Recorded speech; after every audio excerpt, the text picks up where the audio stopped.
Il girone di ritorno di campionato di Serie A si apre per l'Umana Reyer con la seconda vittoria esterna. Dopo le ultime delusioni, i ragazzi di coach De Raffaele hanno espugnato il parquet di Trieste 72-81. Una vittoria per noi molto importante, pesantissima, per tanti motivi. Primo perché è una vittoria che ci ha ridato molto il senso di squadra.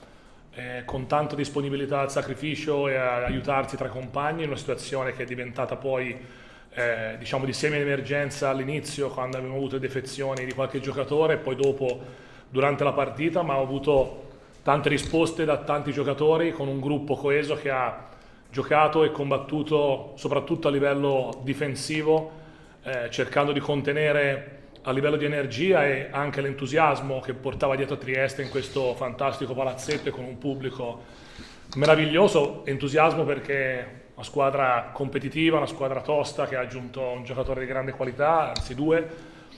Quindi per noi una vittoria, ripeto, molto molto importante. Assenti gli infortunati Cerella e Dei, dolorante per il versamento all'anca destra evidenziato dalla risonanza magnetica dopo l'infortunio a Oldenburg.